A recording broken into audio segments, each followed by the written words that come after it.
हाँ जी, नमस्कार। आप सभी का एक बार फिर से बहुत बहुत स्वागत है परिपूर्णता क्लासेस की एक और नई कक्षा में।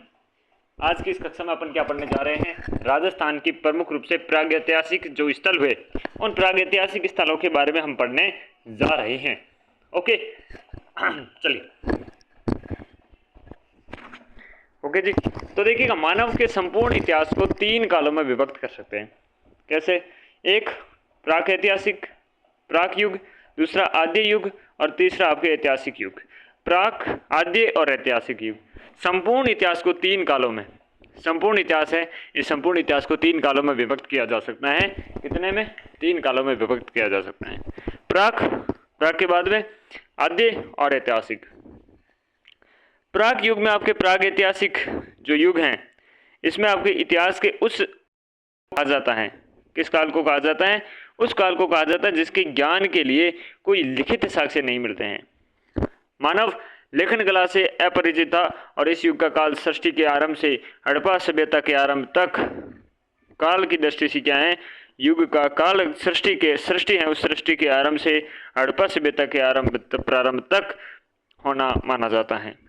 यानी कि इस समय लिखित साक्ष्य नहीं थे साहब, कोई लिखित लेखन का कोई आपके ज्ञान नहीं था उन्हें, ठीक है ना। तो लिखित साक्ष्य नहीं मिलते, वो प्राग ऐतिहासिक का काल है। कौन सा है? प्राग ऐतिहासिक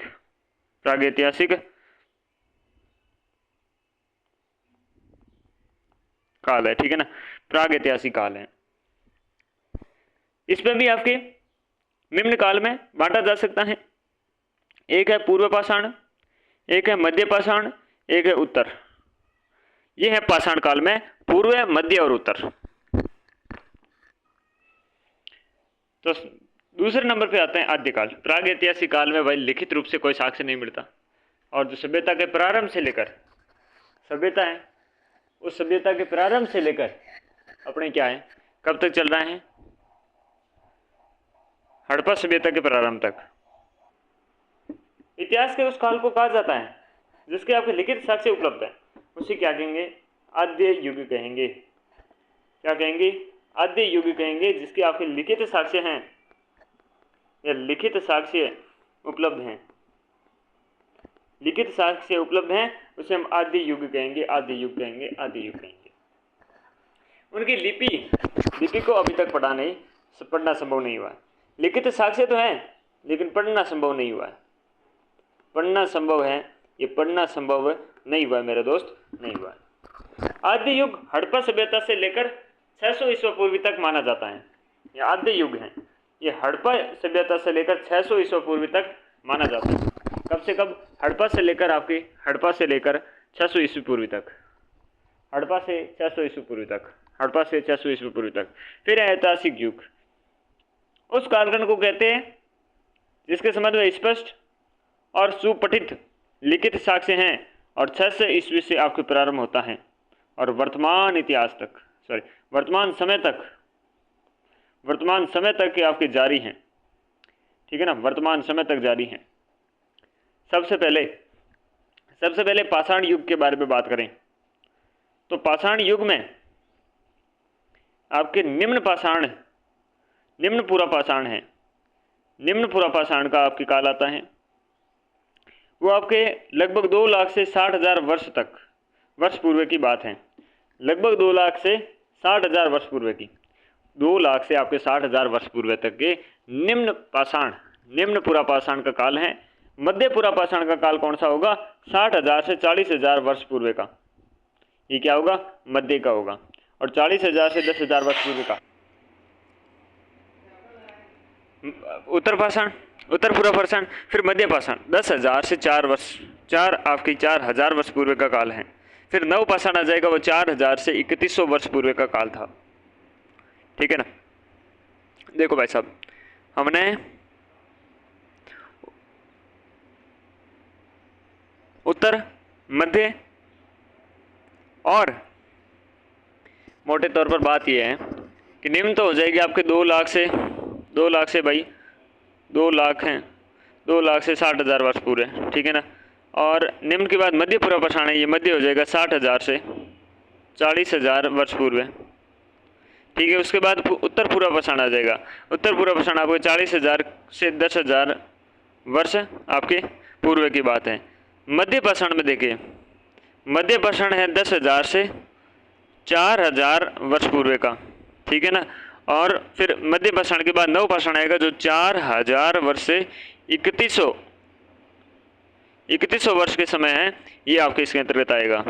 तो ये आपके ये हो जाएगा आपके निम्न पूर्व पाषाण, ये हो जाएगा कौन सा मध्य पूर्व पाषाण, ये उत्तर पूर्व पाषाण, ये मध्य पाषाण हो जाएगा और ये हो जाएगा आपके नव पाषाण काल। ओके, निम्न पूर्व पाषाण काल के बारे में बात करते हैं। निम्न पूर्व पाषाण काल जो 2 लाख वर्ष से आपके 60,000 वर्ष पूर्व तक का काल था। इस काल के अवशेष नागौर जिले के जायल, सिंगी तालाब और इंदो की ढाणी, डीडवाना तथा मेवाड़ में आपके बेड़च, वागन और कदमाली नदियों के किनारे, दरोली, कर्णपुर और गाडरी आवास, छजिया आपकी खेड़ी, चंपा खेड़ी, निम्बाहेड़ा आदि स्थानों पर मिलती हैं। और इन प्राप्त पाषाण औजारों में आपके इंडेक्स, क्लीवर और स्क्रैपर यानी कि कुतरने का काम करते थे, क्लीवर और इंडेक्स आदि मुख्य हैं। तो निम्न पूर्व पाषाण काल है। इस निम्न पूर्व पाषाण काल में नागौर जिले के अपने जायल, सिंगी तालाब, इंदो की ढाणी, जायल है, इंदो की सिंगी तालाब है, इंदो की ढाणी है, डीडवाना है, ठीक है ना। और मेवाड़ में आपके बेड़च हैं, वागन है, कदमाली नदियां हैं। इनके किनारे पर आपके कौन सा है, दरोली, कर्णपुर, गाडरी आवास, छजिया खेड़ी, चंपा खेड़ी, निम्बाहेड़ा स्थान पर आपके इसके अवशेष मिलते हैं। और प्राप्त अवशेषों में औजार में आपके स्क्रैपर हैं, क्लीवर और इंडेक्स हैं। फिर हम बात करें मध्य पाषाण की। मध्य पाषाण की बात करें तो मध्य पाषाण में आपके इस काल के अवशेष और औजार पश्चिमी राजस्थान में आपके अधिक मात्रा में मिले हैं। मध्य पूर्व पाषाण काल है। मध्य पूर्व पाषाण काल कब से? 60,000 वर्ष से 4,000 वर्ष, 60,000 से 40,000 वर्ष पूर्व, ठीक है। इसमें आपके जैसलमेर है, करण, डीडवाना, जायल, सुजानगढ़, लूणी नदी के किनारे मुख्य प्रमुख केंद्र है। और मेवाड़ में देखें तो बेड़च हैं, गंभीरी है, वागन है, कदमाली नदियों के किनारे पर आपके ऐसे औजार मिलते हैं जिनमें आपके ब्लेड, बोरर, स्क्रैपर आदि प्रमुख हैं। तो ये मध्य आपके पूर्व पाषाण का काल का रहा। उत्तर पूर्व पाषाण काल है। इसके अवशेष आपके मेवाड़ के बेड़च नदी के किनारे बेदला, बुआवना, जगन्नाथपुरा, बिछड़ी, डबोक, कानपुर, भीमल, आपके टुकवाड़ा आदि स्थानों के आसपास मिलते हैं उत्तर पूर्व पाषाण काल में, जो आपके 40,000 वर्ष से 10,000 वर्ष पहले का समय था, ठीक है ना।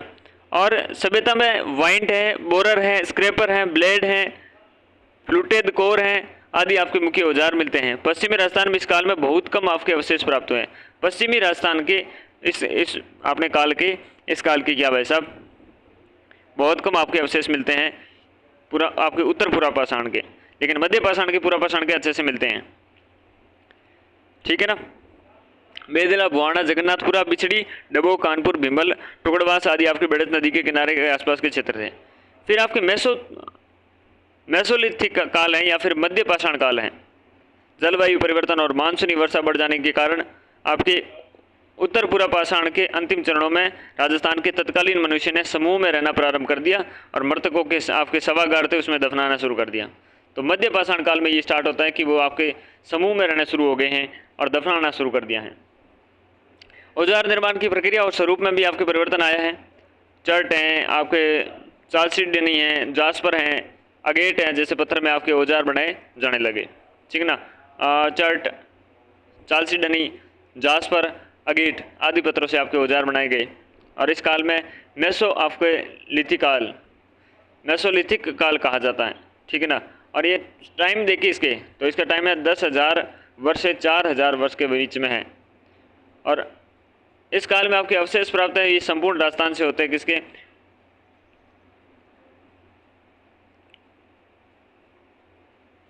मध्य पाषाण काल, ठीक है।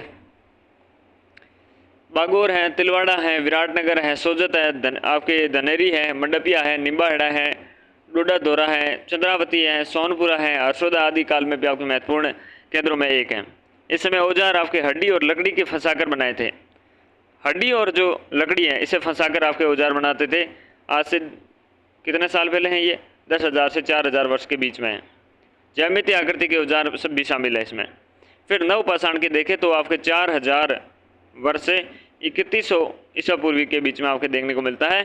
और विकास की दृष्टि से आपके मेसोलिथिक काल के बाद का काल नवपाषाण काल कहलाया, किंतु राजस्थान में इस काल के अवशेष अब तक आपके वे उत्खननों में प्राप्त नहीं हुए हैं। सभ्यता के विकास की दृष्टि से मेसोलिथिक काल के बाद का काल नवपाषाण कहलाता, किंतु राजस्थान में इस काल के अवशेष आपके उत्खनन से प्राप्त नहीं हुए। इस काल के पश्चात आपके ताम्र धातु और पाषाण औजारों के आपका उपयोग किया जाने लगा, जिसे ताम्र पाषाण काल कहने लगा। तो ताम्र और आपके पाषाण का साथ इस्तेमाल हुआ तो ताम्र पाषाण युग हुआ। राजस्थान में पुरातात्विक सर्वेक्षण कार्य के बारे में अब बात करते हैं अपन। तो राजस्थान में पुरातात्विक जो सर्वेक्षण कार्य हैं सर्वप्रथम 1871 ईस्वी में आपके प्रारंभ करने का श्रेय किसे जाता है? आपके ACL कार्लाइल को। किसे जाता है? ACL कार्लाइल को जाता है। ACL कार्लाइल को जाता है। और कार्लाइल ने दौसा में आपके महापाषाण काल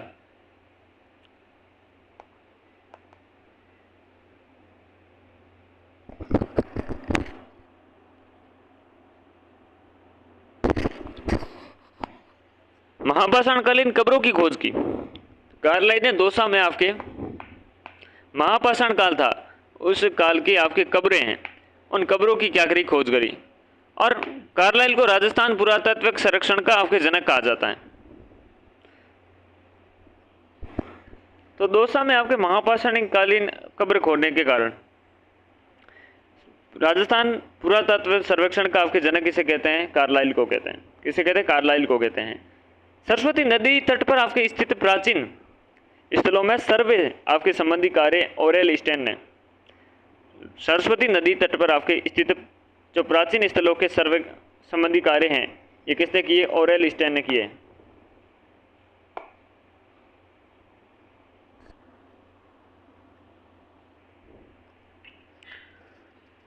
सरस्वती नदी आपके जो तट है पर स्थित आपके प्राचीन स्थलों के सर्वे संबंधी कार्य हैं, ये आपके सर्वे संबंधी कार्य हैं ओरेल स्टेन ने किए। किसने किए भाई साहब? ओरेल स्टेन नाम के एक व्यक्ति हुए।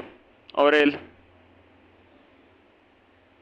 इस ओरेल स्टेन में आपके जो सरस्वती आपके क्या है? नदी उस तट पर स्थित जो स्थलों के सर्वे हैं संबंधी कार्य करते हैं। अप्रैल 1942 में करते हैं। तथा आपके द जियोग्राफिकल जर्नल हैं, आपके जो जियोग्राफिकल जर्नल ने इसे प्रकाशित करवाया। और द जियोग्राफिकल आपके जर्नल है उसमें आपके क्या है? इसे प्रकाशित करवाया। 1870 में आपके C.A. हैकेट ने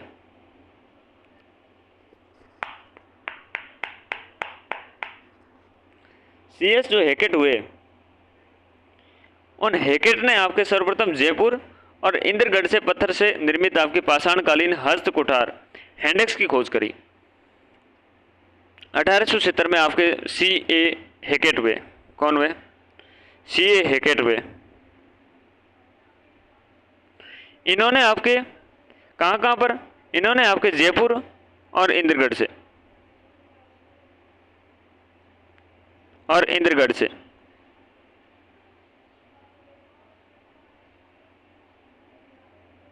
जयपुर और इंद्रगढ़ से क्या है? पत्थर से निर्मित आपके पाषाणकालीन हस्त कुठार हैंडेक्स की खोज करी। 1942 में फिर क्या देखो, ओरेल स्टेन के द्वारा आपके सरस्वती नदी तट पर स्थित प्राचीन स्थलों की सर्वे संबंधी कार्य किए गए। कार्लाइल ने दौसा में महापाषाणकालीन कब्रों की खोज की और कार्लाइल को आपके राजस्थान पुरातत्व सर्वेक्षण का जनक भी कहते हैं। 1908 में आपके शटिनकार ने झालावाड़ से पुरापाषाणकालीन उपकरणों की खोज करी। 1908 में कौन करता है? शटिनकार करता है झालावाड़ से आपके पुरापाषाणकालीन उपकरणों की खोज। और B. आलचिन ने जालोर में जालोर में लूणी नदी के क्षेत्र से आपके पाषाणकालीन उपकरणों की खोज करते हैं। पुरा पाषाणकालीन उपकरणों की खोज झालावाड़ से तो कौन करते हैं? 1908 में शेटिनकार करते हैं।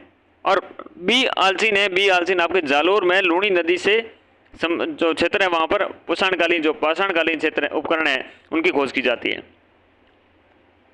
पूर्व पाषाणकालीन स्थल है उनमें आपके चित्तौड़गढ़, ठीक है, चित्तौड़गढ़ में नगरी और सोनीता, उसकी आपके एस आर राव के द्वारा आपके खोज की गई, ठीक है।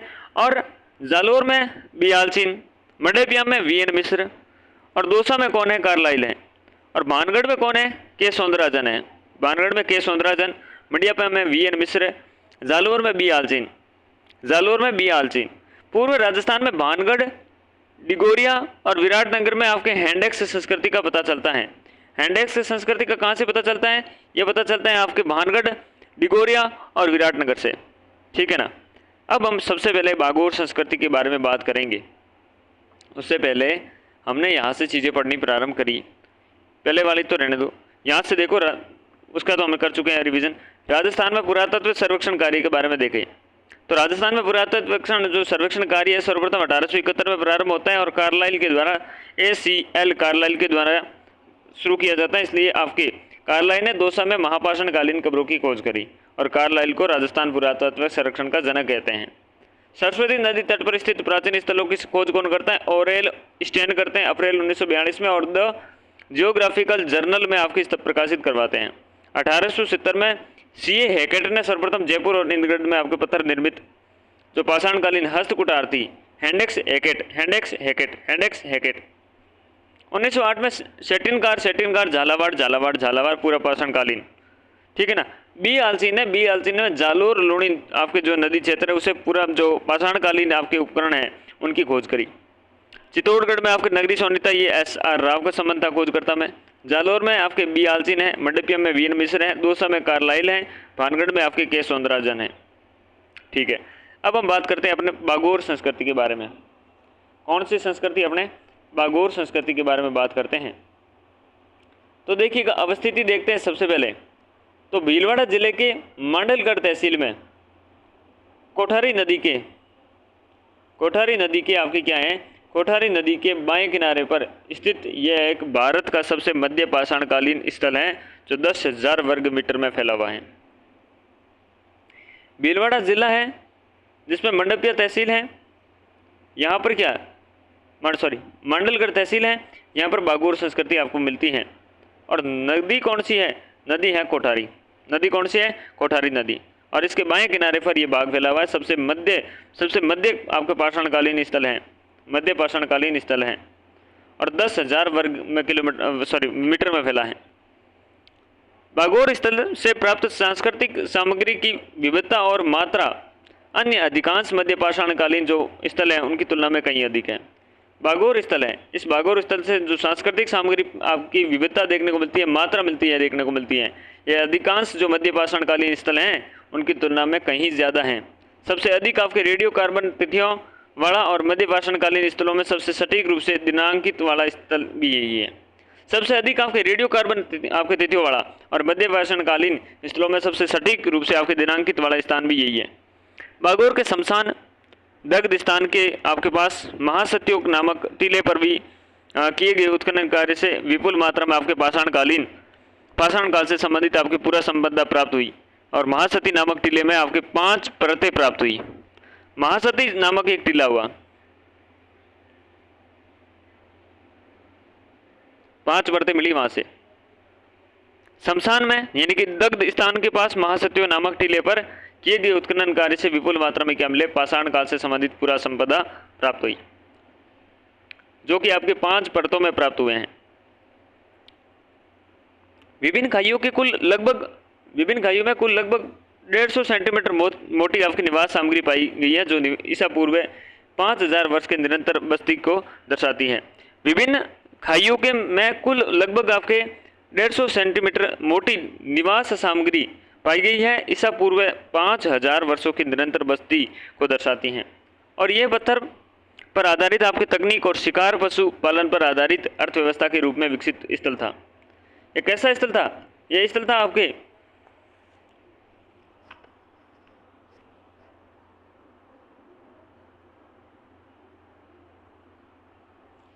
ये स्थल था आपके पत्थर पर आधारित अपने तकनीक और शिकार पशुपालन पर आधारित अर्थव्यवस्था पे था और अत्यंत विशिष्ट सूक्ष्म पाषाण औजारों की तकनीक बागोर की सबसे विशिष्ट आपकी भौतिक वस्तु थी, यहाँ पर निरंतर प्राप्त हुई है। अत्यंत विशिष्ट सूक्ष्म पाषाण औजारों की तकनीक कहाँ मिलती है? बागोर में मिलती है। सबसे विशिष्ट भौतिक वस्तु थी जो यहाँ से आपके निरंतर प्राप्त हुई है। बागोर संस्कृति का प्रसार आपके कोठारी नदी के प्रवाह से क्षेत्र से दूर तक फैला था। मंडपिया और मांडिया, निम्बाहेड़ा, बंजरों की मगरी, सुरमा की खेड़ा आदि स्थलों से भी आपके बागोर सभ्यता के संबंधित सामग्री प्रचुर मात्रा में मिलती है। बागोर एकमात्र आपके उत्खनन स्थल है जिसका व्यापक रूप से आपके उत्खनन क्षैतिज में हुआ है, ओरिएंटल हुआ है, ठीक है ना, ओरिजेंटल हुआ है, ठीक है ना, oriental. Okay, now understand. Okay, Bagore संस्कृति का प्रसार कोठारी नदी के प्रवाह क्षेत्र से बहुत दूर तक फैला हुआ है। मंडपिया या मांडिया, निम्बाहेड़ा, बंजरों की मगरी, सुरमा का खेड़ा का संबंध किससे है? बागोर से है।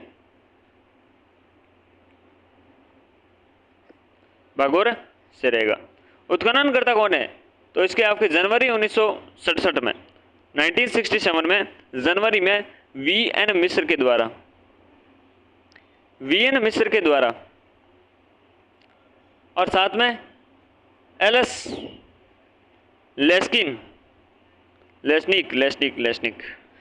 एलएस लेस्निक ने करी। तो 1967 में कौन? वीएन मिश्र और एलएस लेस्निक। यह उत्तर पश्चिम भारत के प्रागैतिहासिक दीर्घकालीन खोज आपकी क्या है? परियोजना का हिस्सा था। यह उत्तर पश्चिम भारत के आपके प्रागैतिहासिक दीर्घकालीन खोज परियोजना का हिस्सा था। ये क्या? उत्तर पश्चिम भारत के प्रागैतिहासिक की दीर्घकालीन खोज परियोजना का हिस्सा था, जिसकी शुरुआत वीएन मिश्र ने 1958 में आपके प्रोफेसर एचडी सांकलिया के मार्गदर्शन में की थी। 1967 से 1970 तक आपकी पूना डेक्कन विश्वविद्यालय के वीएन मिश्र और हिलबर्ग विश्वविद्यालय में जर्मनी के आपके एलएस लेस्निक तथा राजस्थान सरकार के पुरातत्व विभाग के संयुक्त निर्देशन में उत्खनन हुआ। खोज किसने करी? जनवरी 1967 में वीएन मिश्र और आपके एलएस लेस्निक ने। लेकिन इनके साथ में उत्खनन में मुकाबले 3 साल तक आपके हिलबर्ग के विश्वविद्यालय के जर्मनी के आपके एलएस लेस्निक हो गए, पूना डेक्कन विश्वविद्यालय के आपके वीएन मिश्र हो गए, साथ में राजस्थान सरकार का पुरातत्व विभाग है उसके संयुक्त निर्देशन में उत्खनन हुआ। यहाँ पर वसंत सिंधे ने भी उत्खनन कार्य किया। किसने किया? वसंत सिंधे ने भी किया। बागोर की सभ्यता के बारे में बात कर रहे हैं ना। बागोर कहाँ पर? भीलवाड़ में कोठारी नदी की आपके बाएं किनारे से फैली हुई है। इस सभ्यता के काल की बात भी करेंगे तो 3 युगों में आपके अवशेषित हैं। प्रथम स्तर है 4400 आपके 80 से लेकर 3285 ईसा पूर्व तक। इस स्तर पर खुदाई में मुख्यतः लघु पाषाण शस्त्र और मर्त पशुओं के अवशेष बहुतायत में मिले हैं। इस आपके स्तर में क्या है? खुदाई से मुख्यतः क्या मिले? लघु पाषाण के आपके शस्त्र मिले और मृत पशुओं के अवशेष यहाँ पर बहुतायत में मिले। मृत पशुओं के यह अवशेष बहुतायत में मिले। तो प्रथम स्तर 4480 से लेकर 3285 ईस्वी तक चलता है, ईसा पूर्व तक, ठीक है ना। और खुदाई के मुख्यतः लघु पाषाण शस्त्र हैं और मृत पशुओं के अवशेष मिलते हैं। इस स्तर से अपने पूर्व पश्चिम दिशा में दफनाया गया मृत शरीर का ढांचा कंकाल प्राप्त होता है। इस समय लोग मृतकों को अपने घर में गाड़ते थे। शव के साथ अन्य कोई सामग्री प्राप्त नहीं होती है। इस शव है, बॉडी के साथ में आपकी क्या है? कोई भी आपके सामग्री है, ये सामग्री नहीं मिलती है। और जो पूर्व पश्चिम दिशा है, पूर्व से पश्चिम दिशा में अपने क्या दफनाया गया। इस युग का मानव भोजन संग्रह की अवस्था में था। क्या करता था? भोजन का संग्रह करता था, संग्रह की अवस्था में था, भोजन संग्रह की अवस्था में था। और शिकार और कदमूल हैं,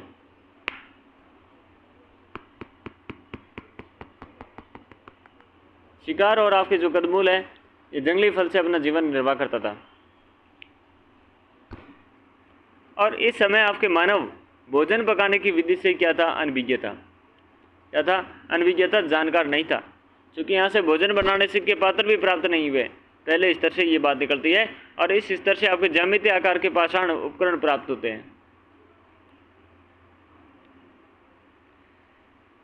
उपकरण है ये आपके पाषाण के प्राप्त होता है, ज्यामितीय आकार के।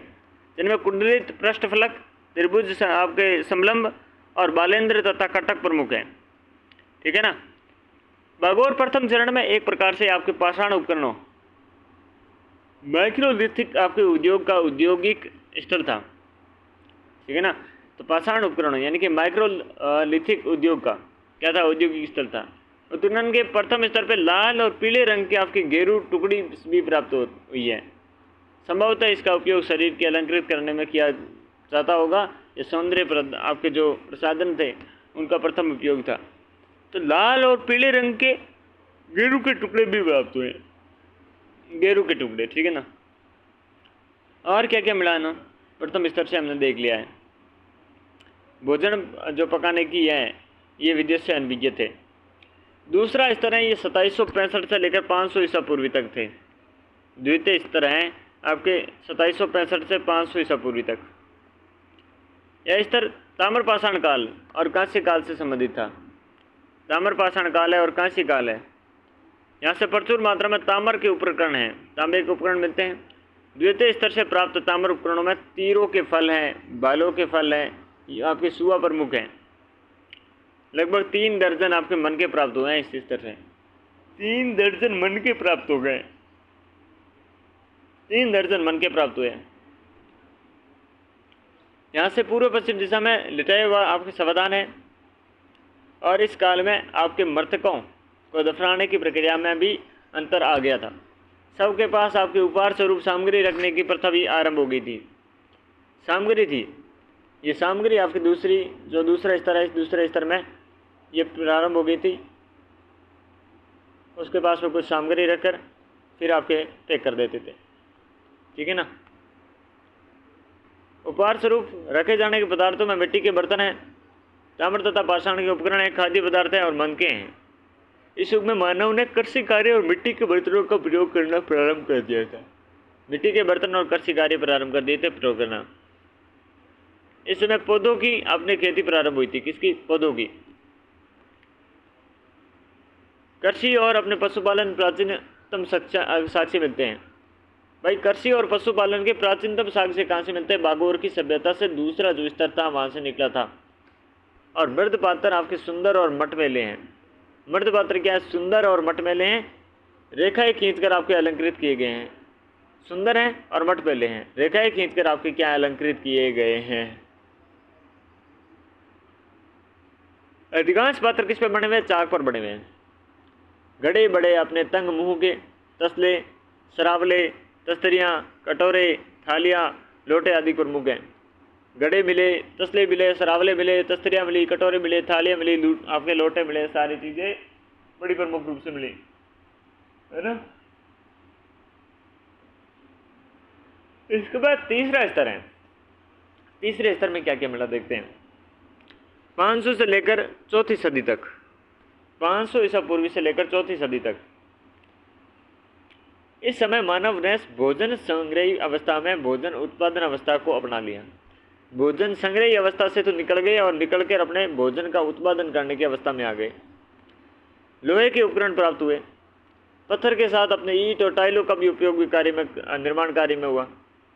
स्तर में से आपने क्या है, इस स्तर से 2 नए तत्वों, पहला लोहे के उपकरणों का प्रयोग, दूसरा आपके पूर्ण रूपेण चाक पर निर्मित बर्तन का समावेश हुआ। इस स्तर से 2 नए तत्वों का आपके, पहला लोहे के उपकरणों का प्रयोग हुआ, दूसरा आपके पूर्ण रूपेण चाक पर निर्मित, पूर्ण रूप से चाक पे अपने निर्माण करते थे। किसका? बर्तनों का, पाषाण, ठीक है ना, बर्तनों का। ठीक है ना। और इस युग में लोहे के शस्त्रों के साथ साथ चाक पर मिट्टी के बने आपके पके हुए बर्तन भी मिले। लोहे के शस्त्र हैं जैसे बाणाग्रह हो गए, साथ साथ चाक पर मिट्टी के बने पके बर्तन भी आपके मिले। यहाँ से खुदाई में आभूषण, शीशे, हड्डी, पत्थर की मणियाँ आदि मिलते हैं। आवास बनाने के लिए इस युग में मानव ने पत्थरों के साथ ईंटों का भी आपके प्रयोग किया। किसका? पत्थरों के साथ में ईंटों का भी। इस स्तर से 2 मानव के कंकाल प्राप्त हुए। कितने? 2 मानव कंकाल प्राप्त हुए, जिनमें एक पर ईंट निर्मित दीवार प्राप्त हुई जो समाधि और प्रथा की और आपके उद्योग हैं। ठीक है ना। और समाधान उत्तर दक्षिण दिशा में लेटाए गए थे। उत्तर से दक्षिण और कंकाल में पत्थर और आपकी क्या है, हड्डियों का हार मिला। कंकाल के गले में पत्थर और हड्डियों का क्या, हार मिला। इन कंकालों के साथ में दैनिक उपयोग की सामग्री भी प्राप्त होती है। दैनिक जो उपयोग है, इस दैनिक उपयोग की आपकी सामग्री भी प्राप्त होती है। इस स्तर से कुछ हड्डियाँ भी प्राप्त होती हैं। डी.आर. शाह के अनुसार गाय, बैल, मृग, बारहसिंगा, चीतल, जंगली सुअर, गीदड़, कछुआ, छिपकली आदि जीवों के आपके अर्धजलीय हड्डियाँ मिली हैं। डी.आर. शाह के अनुसार गाय, बैल, मृग, बारहसिंगा, चीतल, जंगली सुअर, गीदड़, कछुआ, छिपकली आदि आपके जीवों के अर्धजलीय हड्डियाँ प्राप्त हुई हैं। बागोर के उत्खनन से प्राप्त सामग्री आपकी स्फटिक है और रामसेकास में पत्थरों से बनाया गया था। मुख्यतः आपके अंतर्क, पृथक, फलक और आपके अपखंड बनाए जाते थे। चिप, ब्लेड, फ्लैक, चैट, क्वार्ट्ज, ये सारे आपके, ठीक है ना। ये सामग्री लघु पाषाण उपकरण कहलाते थे, जो पाषाणकालीन उपकरणों की अपेक्षा आकार में छोटी होती थी। पाषाणकालीन के उपकरण की आपके अपेक्षा में छोटे होते थे। उपकरण 1 सेंटीमीटर से 4 सेंटीमीटर तक लंबे और इनका स्वरूप रंबाकार या फिर आपके ज्यामितीय आकृति वाला होता था। सूक्ष्म पाषाण उद्योग देखें। सबसे अधिक औजार प्रथम चरण में प्राप्त हुए, जिनकी संख्या आपके क्रमागत चरणों से कम होती गई। बागोर का पाषाण उद्योग आपके सही मायनों में सूक्ष्म पाषाण था, क्योंकि ये सूक्ष्म ब्लेड के बड़े पैमाने पर आपके उत्पादन और उन्हें विभिन्न आकारों में आपके बदलने पर आधारित था। तो यहाँ से प्राप्त सूक्ष्म पाषाण औजार में सीधी धार वाले आपके ब्लेड, पीठ की ओर से आपके घिसे हुए ब्लेड, तिरछे कटे ब्लेड, त्रिकोण, ट्रेपेज, अर्धचंद्र, बिंदु आकार आदि मिलते हैं। तकनीकी रूप से बागोर के औजार में आपकी क्रिस्टलेड आपके गाइडिंग रीज तकनीक का प्रयोग नहीं हुआ। तकनीकी रूप से बागोर के औजारों में क्रिस्टलेड आपके गाइडिंग रीज तकनीक का प्रयोग नहीं हुआ है, जो भारत के अन्य नवपाषाण और ताम्रपाषाण संस्कृतियों में उपयोग में ली गई थी। बागोर उद्योग के समकक्ष केवल मिर्जापुर, उत्तर प्रदेश के मोरहाना पहाड़ से आपके शैलाश्रय से संस्कृति और राजस्थान के तिलवाड़ा स्थल आपकी सूक्ष्म पाषाण तकनीकी ही है। बागोर में किसी प्रकार की धातु निर्माण की प्रक्रिया में आपके प्रमाण नहीं मिलते। संभवतः धातु आपूर्ति आपके हड़पाई स्थलों से की जाती है। लोहे का एक वर्गाकार धातु आपके टुकड़ा एक कंकाल के गर्दन से प्राप्त हुआ, जो संभवतः ताबीज है।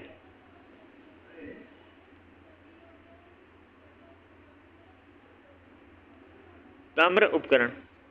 बागोर सभ्यता के द्वितीय चरण में 2000 ईस्वी से 500 ईस्वी पूर्व तक बागोर सभ्यता के द्वितीय चरण में 2000 से 5000 ईस्वी पूर्व तक 5 ताम्र उपकरण मिलते हैं। कितने? 5 ताम्र उपकरण मिलते हैं। और सबसे प्रमुख व पहला छेद वाली आपकी सुई, संपूर्ण भारत में पहली छेद वाली सुई मिलती है, छेद वाली सुई।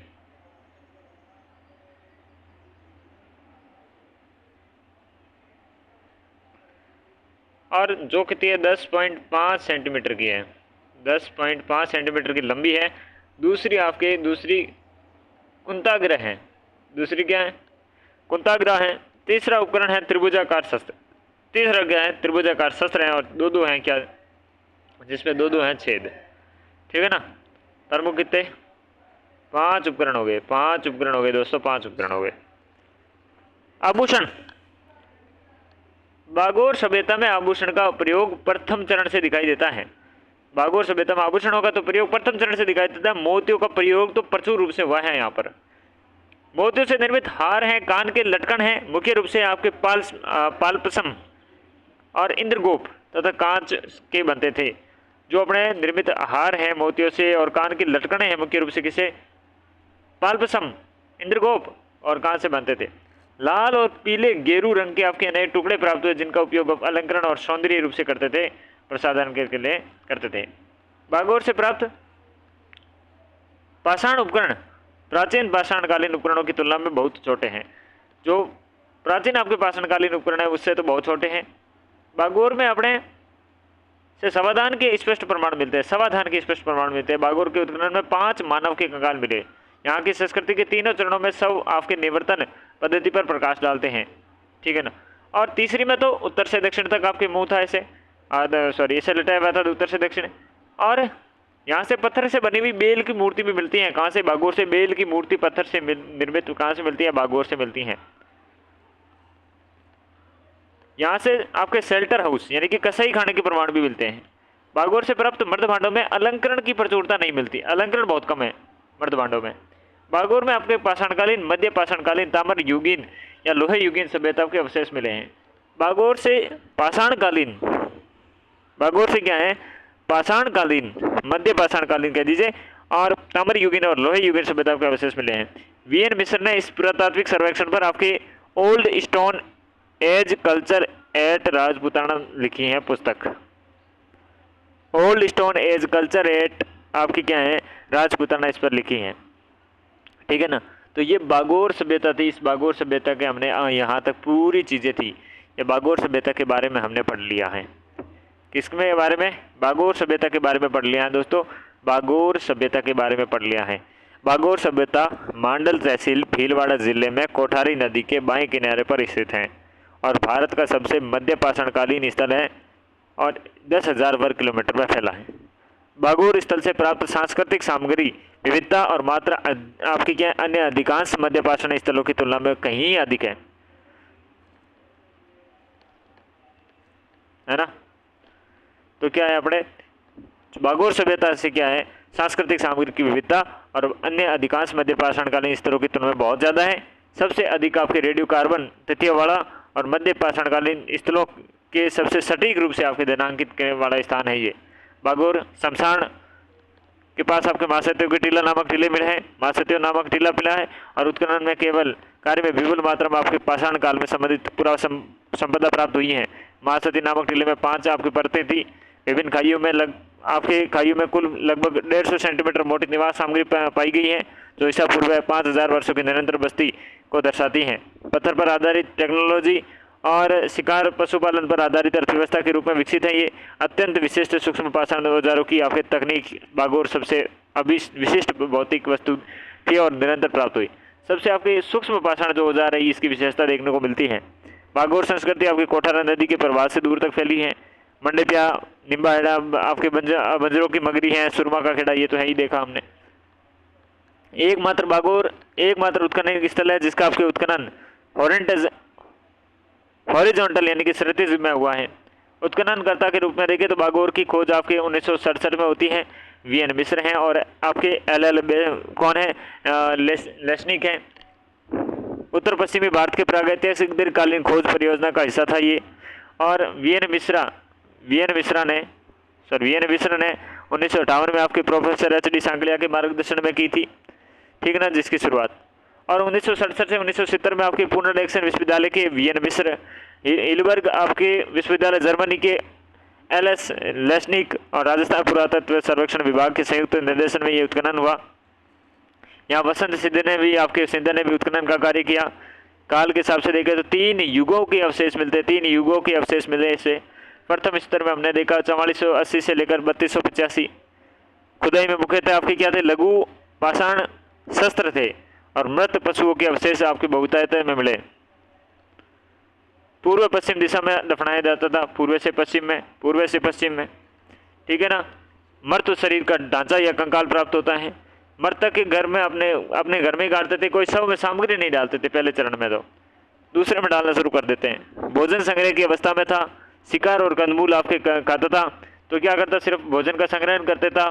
मानव भोजन पकाने की विधियों में आपके अनभिज्ञ था, पकाता नहीं था और भोजन पकाने के पात्र भी नहीं मिलते हैं। ज्यामितीय आकार के पाषाण उपकरण प्राप्त जरूर होते हैं पहले चरण में। कुंडलित पृष्ठ फलक त्रिभुज और समलंब हो जाएगा। बोलेंद्र और कटक प्रमुख हैं। और अपने बागोर प्रथम चरण में एक प्रकार से आपकी क्या था? पाषाण उपकरणों में माइक्रोलिथिक उद्योग का एक क्या औद्योगिक स्थल था। उत्खनन के प्रथम स्तर से लाल और पीले रंग के आपके क्या मिलते हैं? गेरू टुकड़े मिलते हैं जिससे अलंकरण का काम करता था शरीर पर। तो ये पहला चरण था। दूसरा चरण आपके 2765 से 500 ईस्वी तक था। यह स्तर ताम्र पाषाण काल और आपके कांस्य काल से संबंधित माना जाता है। प्रचुर रूप से ताम्र उपकरण मिलते हैं यहाँ से। द्वितीय से स्तर से प्राप्त आपके ताम्र उपकरणों में तीरों के फल हैं, बालों के फल हैं, सुआ प्रमुख हैं। 3 दर्जे आपके मन के भी यहाँ से प्राप्त हुए। पूर्व पश्चिम दिशा में आपके लिटाया हुआ समाधान मिलता है। मृतकों के दफनाने की प्रक्रिया में अंतर आ गया था। सबके साथ में आपके क्या सामग्री आपके दफनाने लगे थे। उपहार स्वरूप रखे जाने वाले पदार्थों में मिट्टी के बर्तन थे, ताम्र थे और पाषाण के उपकरण थे, साथ में खाद्य सामग्री थी, मरघे आदि थे। युग में आपके मानव में कृषि कार्य और मिट्टी के बर्तनों का प्रयोग करना शुरू कर दिया था। कृषि कार्य और मिट्टी के बर्तनों का प्रारंभ कर दिया था। समय पौधों की खेती प्रारंभ की गई थी। कृषि और पशुपालन प्राचीनतम साक्ष्य मिले इस युग से। इस युग से आपके कृषि और पशुपालन के प्राचीनतम साक्ष्य मिले कहाँ से? बागोर से।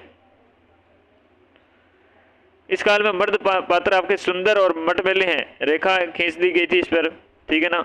यहाँ से प्राप्त अधिकांश पात्र चाक पर बने हुए थे। घड़े हैं, तसले हैं, सरावले हैं, तस्तरियां हैं, कटोरे हैं, थालियां हैं, लोटे आदि हो गए।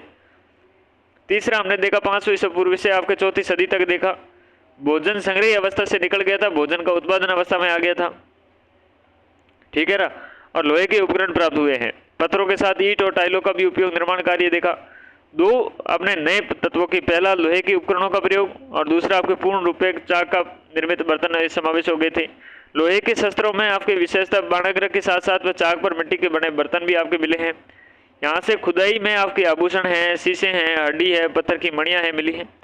आवास बनाने की के लिए इस युग के मानव ने पत्थरों के साथ ईंटों का भी आपके प्रयोग करना प्रारंभ कर दिया।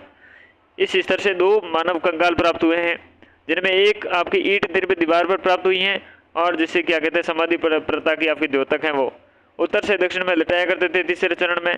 और कंकाल के गले में आपके पत्थर व हड्डियां हार मिले हैं। कंकाल के साथ दैनिक उपयोग की सामग्री मिली है, कुछ हड्डियां भी प्राप्त हुई हैं।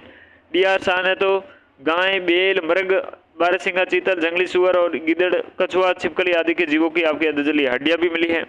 बागोर के उत्खनन में आपके प्राप्त सामग्री में देखे तो आपके स्फटिक है, राम सिकास में है, पत्थरों से बनाया जाता था और इसके अंतर्गत पृथक, फलक और आपकी क्या अपखंड बनाए जाते थे।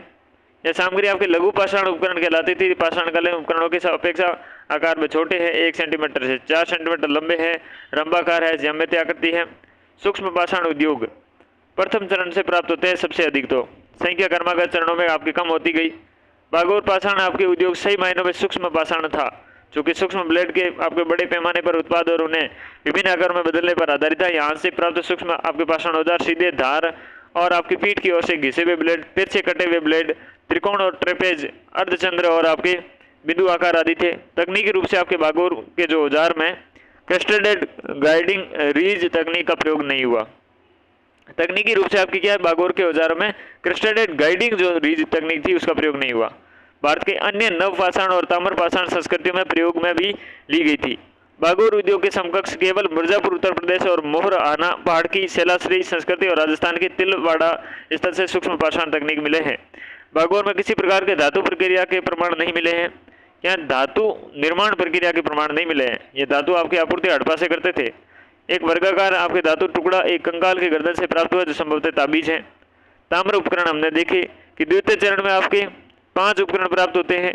पहली आपके प्रमुख रूप से छेद वाली सुई मिलती है संपूर्ण भारत में, 10.5 सेंटीमीटर लंबी थी। दूसरी आपकी कुंताग्रा। तीसरा उपकरण आपके त्रिभुजाकार शस्त्र था। बागोर सभ्यता में आभूषण प्रथम चरण में मिल जाते हैं। मोतियों के आपके प्रयोग प्रचुर था, ठीक है ना। ये तो हमने देखे। लाल और पीले गेरू रंग से आपके अलंकरण करते थे। आपके पाषाणकालीन उपकरणों की तुलना में बहुत छोटे हैं। बागोर में समाधान स्पष्ट प्रमाण मिलते हैं। 5 मानव कंकाल मिलते हैं। तीनों चरणों में से आपके सब निवर्तन पद्धति प्रकाश डाला गया है। बेल की मूर्ति मिली है पत्थर की, और यहाँ पर शेल्टर हाउस कसाई खाना मिला है। और मृदबाण के अलंकरण की प्रचुरता नहीं मिली है। मृदबाण है उनके अलंकरणों की प्रचुरता नहीं मिलती है। बागोर से आपके पाषाणकालीन, ताम्र आपके युगीन और लोहे युगीन सभ्यताओं के अवशेष मिले हैं। वीएन मिश्र ने पुरातत्व संरक्षण पर आपके old stone age culture eight Rajputana लिखी है। तो ये थी बागोर सभ्यता, रिवीजन भी मार लिया फटाक से। ओके,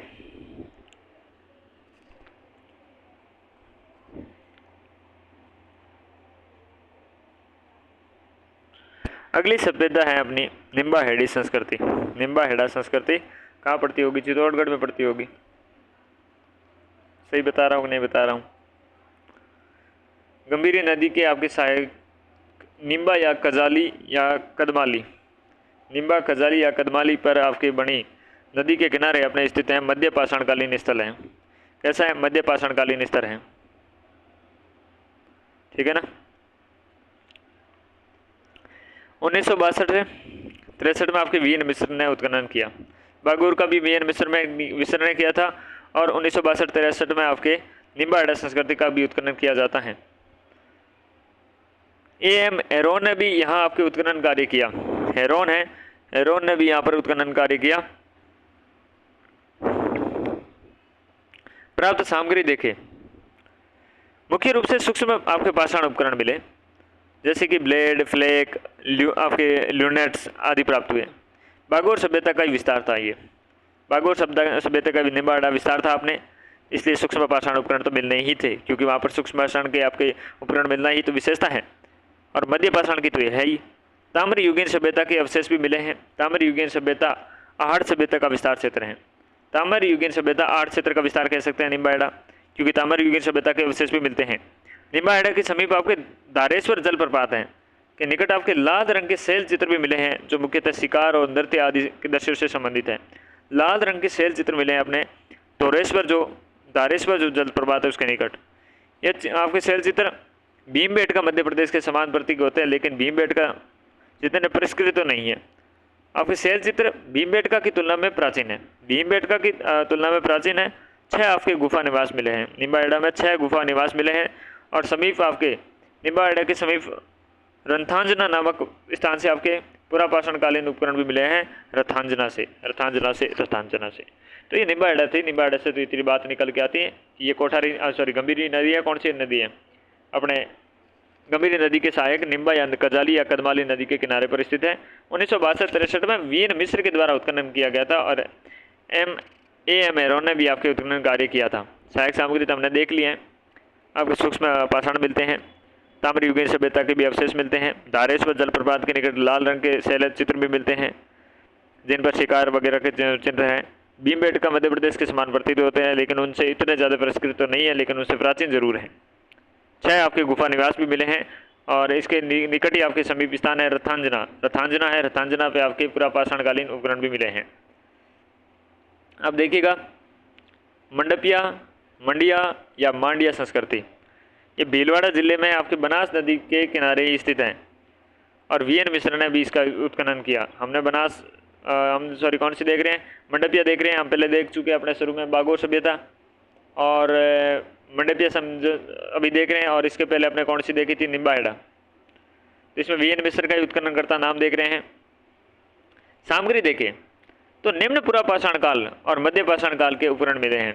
निम्न और मध्य पाषाण काल, यहाँ से प्राप्त माइक्रोलिथिक आपके क्या मध्य पाषाण काल उपकरणों से ब्लेड, चाकू और मुख्यतः प्राप्त हुए हैं। क्या मिला है? माइक्रोलिथिक उपकरणों से ब्लेड, चाकू मिला है। और वीएन मिश्र ने यहाँ निवासियों को आपके एलियन की संज्ञा दी है। वीएन मिश्र ने कौन सी आपके जो सभ्यता थी मंडपिया, उसके क्या है सदी जो निवासी होते हैं उन्हें एलियन कहा। ओके, उसके बाद हम देखिए भाई निम्बार्ड के एलियन तो मंडपिया के अपने एलियन हमने देख लिए। फिर हम देखते हैं तिलवाड़ा सभ्यता। तिलवाड़ा सभ्यता देखते हैं। तिलवाड़ा सभ्यता के बारे में बात कर ले तो लूणी नदी के अपने किनारे, लूणी नदी के किनारे बालोतरा के निकट आपके स्थित तिलवाड़ा सभ्यता स्थल का उत्खनन है। यह 1966 और 67 में आपके दौरान होता है और तिलवाड़ा उत्खनन में 5 आवास स्थलों के अवशेष मिले हैं। कितने? 5 आपके आवास स्थलों हैं, 5 आवास स्थलों के अवशेष मिले हैं। 1966 1966 क्या दिक्कत हो जाती है बीच बीच में? 1966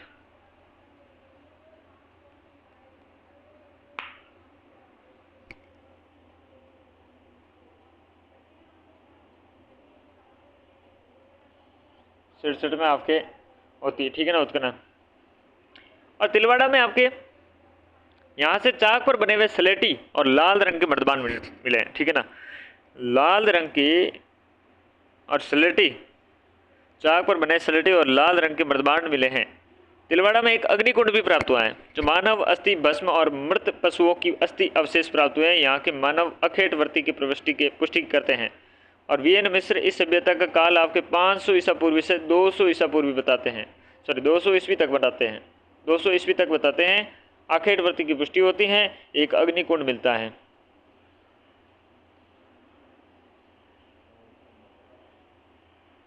ठीक है, सलेटी और लाल रंग के बर्तमान चाक पर बने हुए। जयपुर पुरातात्विक शैल चित्रों में देखें, अब हम बात करें तो जयपुर, अलवर, कोटा, झालावाड़, भरतपुर, चित्तौड़गढ़ के क्षेत्रों में प्रचुर मात्रा में आपके शैल चित्र मिले हैं। और विराटनगर में शैल चित्रों की बहुलता के कारण पुरातत्ववेत्ताओं ने प्राचीन युग की चित्रशाला कहा है। प्राचीन युग की चित्रशाला कैसे कहा? अपने विराटनगर को कहा। विराटनगर प्राकृतिक गुफाएं, शैलाश्रय की खोज हुई है। और भरतपुर जिले के दर नामक आपके स्थान से भी कुछ शिला कुटीरों की व्याघ्र, बारहसिंगा और मानव आकृतियों का चित्रण है। और जो आपके क्या है, प्रारंभिक पाषाणकालीन जो मानव की चित्रकला से परिचय का प्रमाण है, जो प्रारंभिक पाषाणकालीन मानव की चित्रकला से परिचय का प्रमाण मिलता है, तो भरतपुर का दर और विराटनगर तो है ही जयपुर का। जोधपुर शहर से 10 किलोमीटर दूर है कायलाना झील के निकट आपके 8000 वर्ष पुराने शैल चित्र भी मिलते हैं। और यहाँ पर आपके शिव मंदिर भी स्थित है। माना जाता है पांडवों ने आपके अज्ञातवास के दौरान कुछ समय तक आपके समय बिताया था यहाँ पर। ओम प्रकाश शर्मा ने बूंदी से भीलवाड़ा तक आपके 35 किलोमीटर लंबी विश्व की सबसे लंबी चित्रशैली शैल चित्र आपके जो श्रृंखला की खोज करी है ओम प्रकाश शर्मा ने, ओपी शर्मा ने, ओम प्रकाश शर्मा ने बूंदी से आपके भीलवाड़ा तक 35 किलोमीटर लंबी विश्व की सबसे लंबी आपकी शैल चित्र श्रृंखला की खोज करी है। जगत नारायण श्रीवास्तव ने आलेनिया, भानपुरा और टिपटिया तीनों को आपकी क्या कोटा में स्थित है 1878 में आपके शैल चित्रों की खोज करी है। जगत नारायण श्रीवास्तव ने आलेनिया, भानपुर और टिपटिया जो तीनों कोटा में है 1878 में इनकी जो शैल चित्र हैं उनकी खोज करते हैं। ठीक है ना।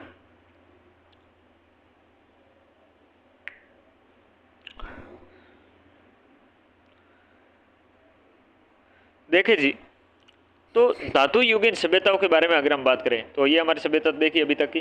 अब हम धातु युगीन सभ्यताओं में देखें तो प्रस्तर युग के बाद ताम्र और कांस्य काल आया और उसके पश्चात लोहे युग आया। तो पहले ताम्र कांस्य काल आता है, फिर लोहे युग आता है। धातु में सर्वप्रथम तांबे का प्रयोग किया गया। धातु में भी बात करें तो सर्वप्रथम किसका इस्तेमाल किया गया? तांबे का इस्तेमाल किया गया। तो प्रमुख सभ्यताएं हैं और उनसे जिला संबंधित है तो गणेश्वर आपके बता सकते हो आंख बंद करके सिक्कर, कालीबंगा हनुमानगढ़ गए जो ताम्र और कांस्य युगीन सभ्यता है। गिलुंड राज संबंध का संबंध है। आहड़ आपके उदयपुर से संबंधित हैं जो ताम्र कांस्य युगीन हैं और जाडोल आपके उदयपुर से हैं। पिंड पाडलिया आपके हैं चित्तौड़गढ़ से। पिंड पाडलिया, पिंड कहाँ पाड़ लिया रहे? चित्तौड़गढ़ में। कुराड़ा नागौर में है, ये सबको पता है। और साबणिया पुगल आते ही बीकानेर पता चलेगा, साबणिया बीकानेर। नंदलालपुरा, किराड़ौत, चौथवाड़ा जयपुर में है। किराड़ौत और नंदलालपुरा, चौथवाड़ा जयपुर। एलाना कहाँ? एलाना भी जालोर में। एलाना जालोर। बुढ़ा पुष्कर अजमेर में है। कोल माहौली सवाई माधोपुर, मल्हा भरतपुर, कोल माहौली सवाई माधोपुर, बुढ़ा पुष्कर अजमेर। और एलाना जालोर, नंदलालपुर आपकी किराड़ौत, चौथवाड़ा जयपुर, साबणिया पुगल बीकानेर, कुराड़ा नागौर, ठीक है ना, पिंड पाडलिया चित्तौड़गढ़। ओके। कुराड़ा नागौर से ताम्र युगीन आपके प्रणाल युक्त, जो कुराड़ा नागौर से हैं ये ताम्र युगीन आपके प्रणाल युक्त अर्धपात्र प्राप्त हुए हैं जो प्राचीन राजस्थान और पश्चिमी एशिया से पारस्परिक आपके संबंध इंगित करता है। कुराड़ा नागौर से आपके क्या है? ताम्र युगीन प्रणाल युक्त अर्धपात्र प्राप्त हुए हैं जो प्राचीन राजस्थान और पश्चिमी एशिया हैं उसे पारस्परिक संबंधों को इंगित करता है। मल्हा भरतपुर से प्रचुर मात्रा में आपके हारपून और तलवारें प्राप्त हुई। मल्हा भरतपुर हैं, ये मल्हा भरतपुर से आपके प्रचुर मात्रा में क्या है? हारपून और तलवारें प्राप्त हुई हैं। हारपून जैसे प्रागैतिहासिक कालीन आयुध का उपयोग हवेल मछली तथा गेंडे जैसे बड़े जानवरों के शिकार से प्राप्त शिकार में क्या है किया जाता है। हारपून जैसे प्रागैतिहासिक कालीन आयुध का उपयोग हवेल मछली अथवा गेंडे जैसे बड़े जानवरों के शिकार में किया जाता है।